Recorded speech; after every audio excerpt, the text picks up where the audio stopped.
देवाचा एवढा पैसा चोरीला गेलाय, आपण तपास केलेला बरा. मला असं वाटतं पोलिसात तक्रार केलेली बरी. नाही पाटील, तुमच्या लक्षात येत नाही, आपण जर पोलिसात तक्रार केली ना तर पोलीस संशयित म्हणून अक्कादांचं नाव घेतील. त्या बाईला म्हणावं वाड्यात पाऊल टाकू नकोस. हो मी सांगते हे बघ, माझा राग तिला ठाऊक नाहीये. हे बघ तू रागू नको. ती जर वाड्यात आली तर अनर्थ होईल. ओ बाई थांबा. चित्रा, तिला अडव. ओ थांबा ना. तुम्हाला एवढ्या संयमाने सांगितलेलं ऐकायला येत नाही. मोठी आई, मोठी अगं त्या बाईने. अरे हळू रे अजिंक्य, सावकाश. अरे हळू रे. अरे हो बस झालं. अरे हळू. अरे दुखतंय रे फार. अरे हो बस झालं झालं झालं. हळू रे सावकाश. अरे अरे अरे काय अरे हो बांधू तर दे. काय करतोस रे? झालं झालं देवा झालं बस माझ्या. बस.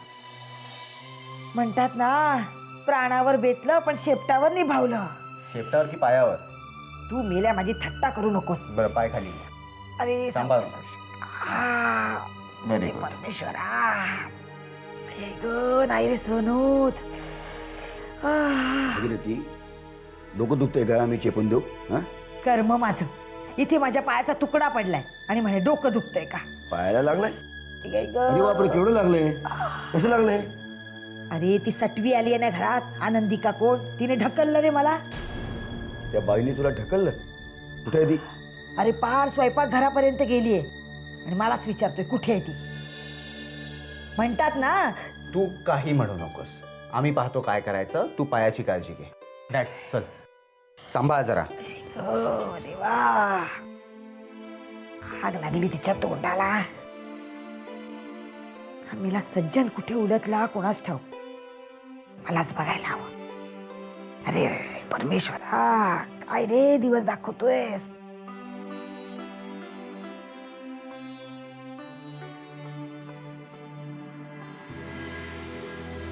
हातावर पाणी घाल.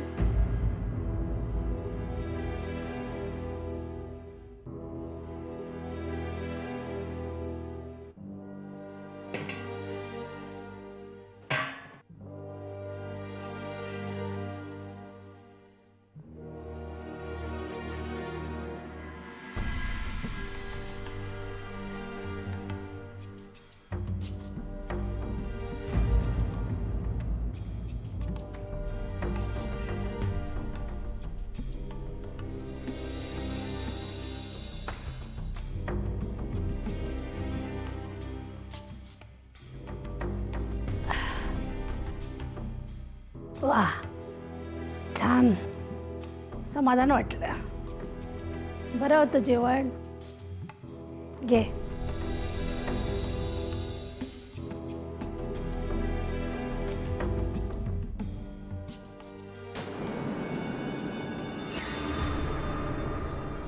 अगं अगं अगं काय करतेस? अगं मी आत्ताच ठेवली आहे, मला जरा बसू तरी दे.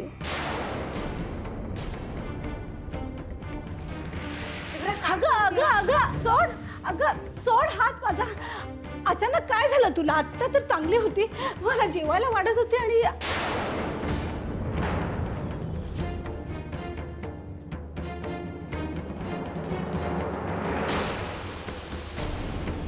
मघाशी जेवायला बसला होतात ना म्हणून गप्प होते, नाहीतर तेव्हाच वाड्यातून फरफटत बाहेर काढलं असतं.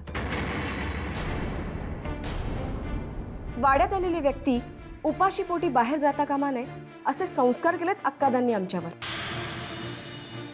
तुम्ही त्यांना वाटेल ते बोलताय, पण आज त्यांनीच केलेल्या संस्कारामुळे तुमच्या पोटात 2 घास गेले.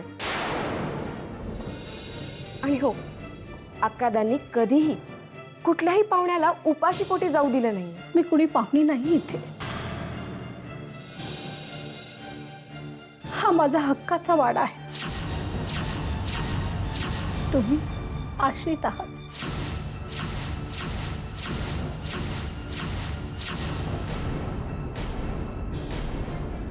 तुम्ही सांगायचं आणि आम्ही त्याच्यावर विश्वास ठेवायचा. विश्वास ठेव अगं नको ठेव. तुझा या वाड्याशी काय संबंध? का तुम्हाला जर काय इतक्या वर्षांनी या वाड्यावर आपला हक्क आहे अशी जाग येऊ शकते? अहो मी तर या वाड्यातच लहानाची मोठी झाली. मला या वाड्याबद्दल काही वाटणार नाही. असं वाटायला तुझा या वाड्यावर काही अधिकार हवा ना. आधीच त्या सरकारनं चोरट्याप्रमाणे या वाड्यावर ताबा मिळवला. अक्कादांबद्दल असली भाषा वापरलेली मला चालणार नाही. आणि त्यांच्या मोठेपणाची साक्ष हा वाडाच देईल. त्यामुळे तुमची ही किळसवाणी बडबड नका ऐकू आम्हाला. चालत्या बाईत ना.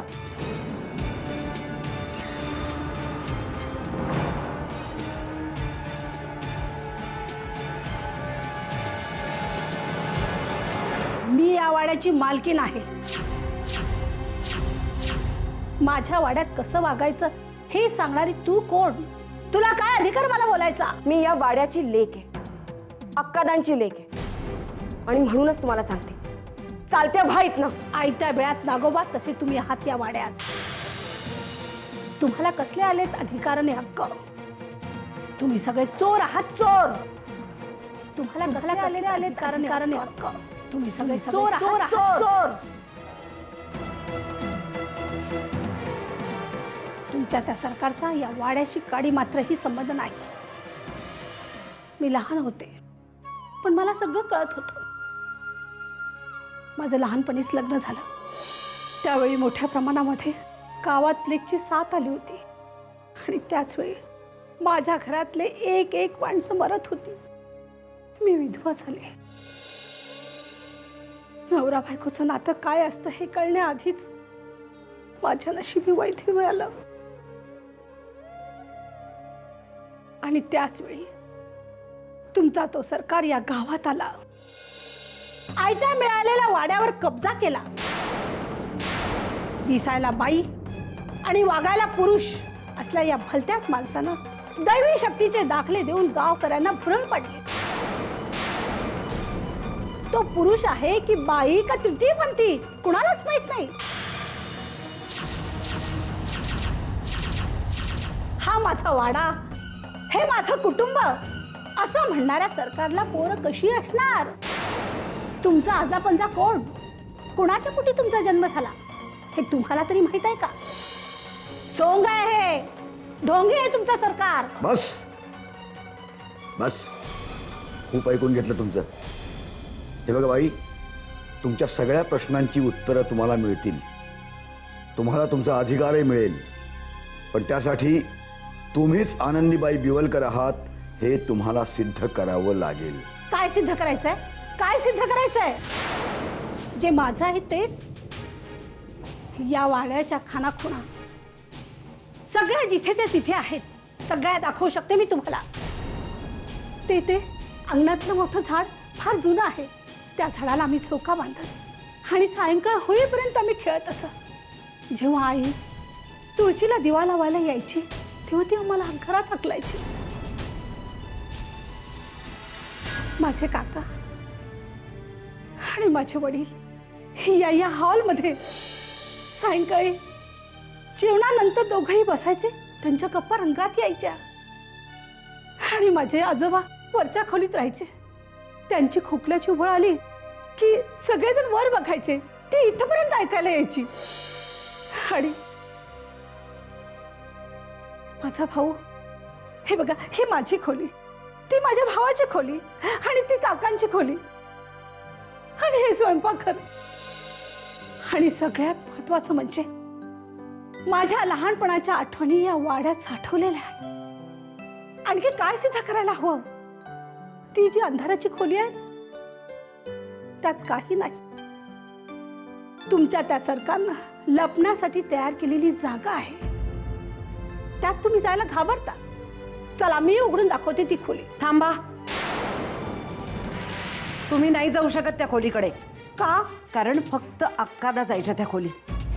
आमच्यापैकी कोणी सुद्धा कधीही तिकडे गेलेलं नाहीये. तुमच्या त्या अक्कादाने बागुलबुवा उभा केलाय तुमच्या पुढे.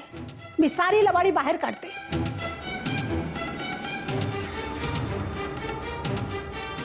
काय हो, ती बाई इतक्या बडबडान गेली, ती का बाहेर किती नाही काढणार? अगं पण असं होऊच नाही ना. किती हा अगं राजाराम खोत म्हणतात खयचो तरी कायदो हाड येता. कसलं मिलं कायदो?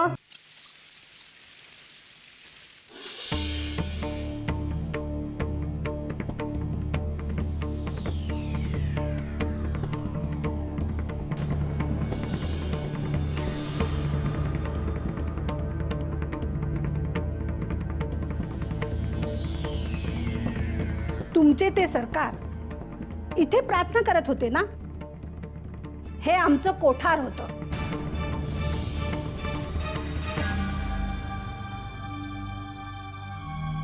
चला उघडा दरवाजा. हे बघा बाई, ही अक्कादांची ध्यानधारणेची खोली आहे. आणि या खोलीत दैवी सामर्थ्य आहे. काका, ह्या बाई दरवाजा उघडते आणि नको ते होऊन बसेल. सांगा ना. कुणाला खात्री करून घ्यायची होती? दरवाजा उघडा. खात्री तुम्हाला करून घ्यायची ना, तुम्हीच उघडा ना दरवाजा. उघडा. ठीक आहे.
कळलं ना काय शक्ती या खोलीत? का अजून बघायची? जा ना, जा जा. बघ, अरे वाड्यात कुणी आहे का माझं ऐकण्यासाठी? भागीरथी, अरे असा कसा रे निष्ठूर झालास? एक आधार होता त्यालाही हिरावून घेतलंस. अरे वाड्यात कुणी आहे का माझं ऐकण्यासाठी? परमेश्वरा, अरे आता मी कुणाकडे पाहू? काय झालं भागीरथी, काय झालं? अरे माझा सज्जन मला सोडून गेला रे. सज्जन कुठे गेला? कुणास ठाऊक. हे बघ, हे बघ कसे कपडे अस्ताव्यस्त पडलेले आहेत. कुठे गेला देवास ठाऊक. माझा आधार गेला रे राजाराम दादा. शांत राहा, शांत राहा, शांत राहा. तो जाऊन जाऊन कुठे जाईल मला सांग, कुठे जाईल?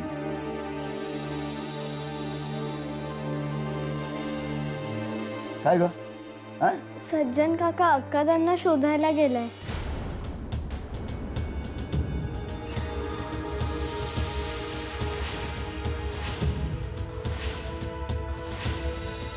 अक्कादांना शोधायला? हो, तो गेला तेव्हा आम्ही त्याच्याच खोलीत होतो. त्याला आम्ही विचारलं सुद्धा, तू कुठे चाललायस? तर तो म्हणाला की मी अक्कादांना शोधायला चाललोय. एवढी मोठी बॅग घेऊन निघाला होता. मी त्याला म्हणाले सुद्धा की अक्कादांना आमचा निरोप दे की आम्ही वाट बघतोय म्हणून. आम्ही हट्ट करायला लागलो त्याच्याकडे तर तो खेकसला आमच्यावर. अरे पण मग सगळे कपडे का घेऊन गेला? हो हो हो. अरे परमेश्वरा, माझा आधार गेला रे. आता अरे आता कुणाकडे बघू मी मी? काय म्हणतो, तू काही काळजी करू नकोस, अजिबात काळजी करू नकोस. मी बघतो ना, मी आहे ना, मी आणतो ना त्याला शोधून. अरे जा बाबा, जा शोधून आण रे. अरे देवा, अरे काय केलंस रे? एक आधार होता. अरे सज्जन, अरे कुठे गेलास रे बाळा?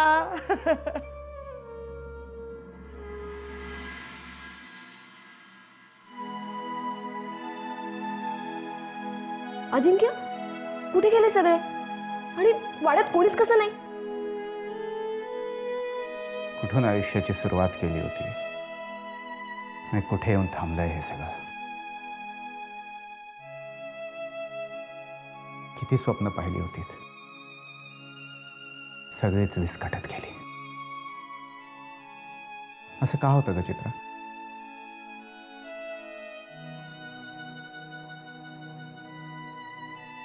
स्वप्न विस्कटण्याची शक्यता असते जेव्हा ती पाहण्याची तरी संधी मिळते.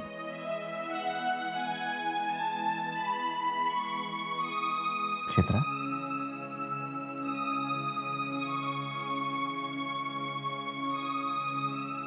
अजिंक्य, सध्या आपल्याकडे तुझ्या स्वप्नांसाठी वेळ नाहीये रे. हे बघ, सध्या गरज आहे ती पुढे काय करायचं याचा विचार करण्याची, हा वाडा वाचवण्यासाठी काय करता येईल याची.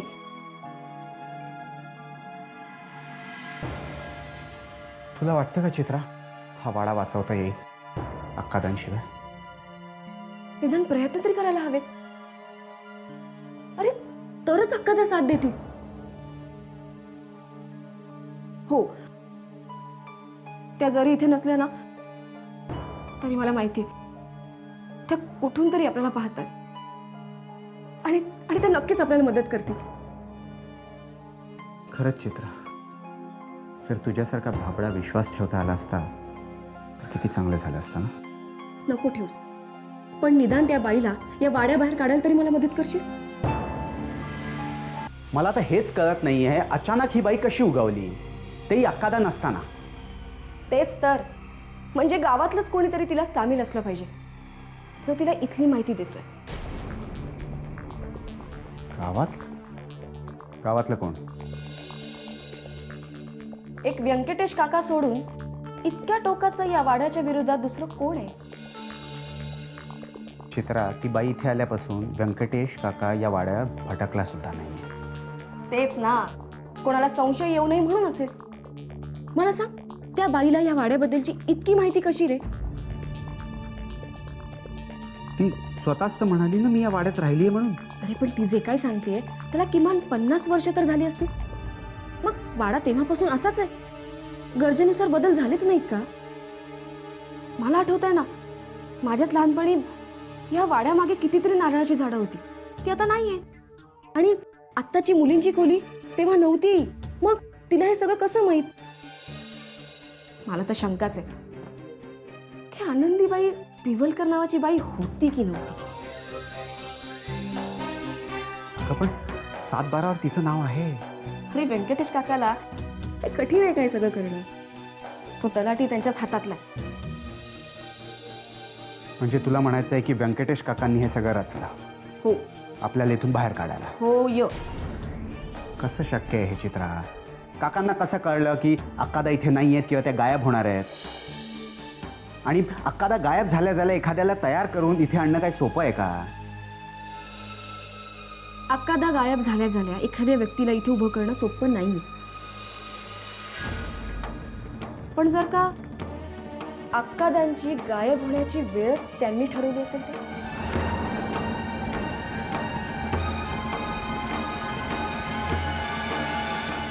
त्या मनोरमेने त्या दारुड्याचा वापर करून या वाड्यावर वार केला होता.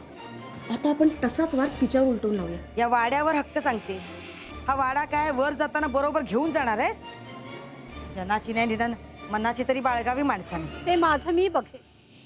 तुझ्यासारख्या फुकट्यांना मी या वाड्यात का राहू दे?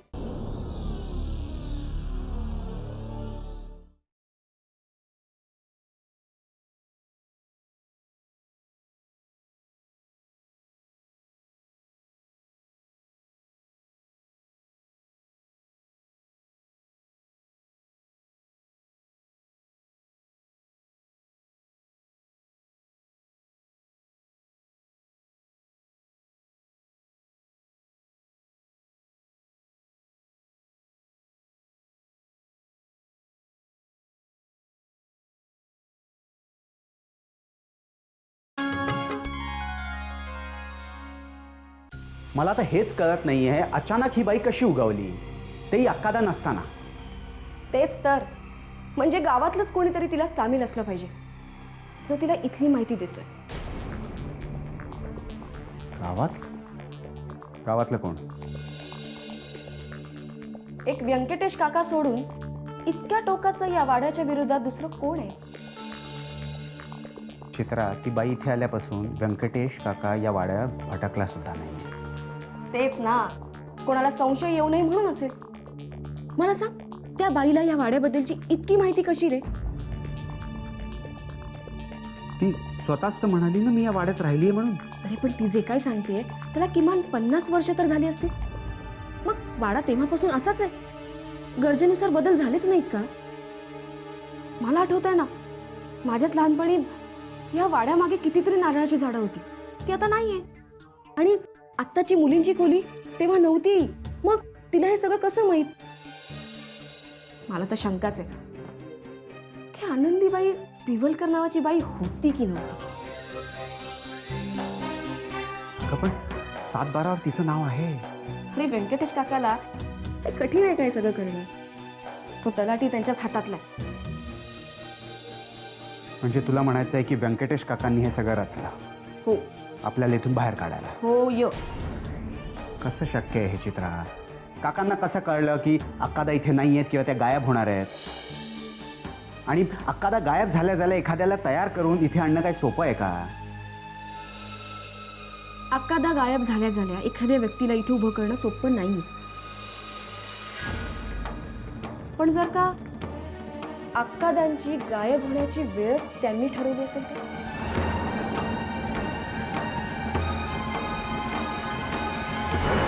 त्या मनोरमेने त्या दारुड्याचा वापर करून या वाड्यावर वार केला होता. आता आपण तसाच वार तिच्यावर उलटून लावू. या वाड्यावर हक्क सांगतेस? हा वाडा काय वर जाताना बरोबर घेऊन जाणार आहेस? जनाची नाही निदान मनाची तरी बाळगावी माणसाने. ते माझं मी बघेन. तुझ्यासारख्या कुत्त्यांना मी या वाड्यात का राहू दे?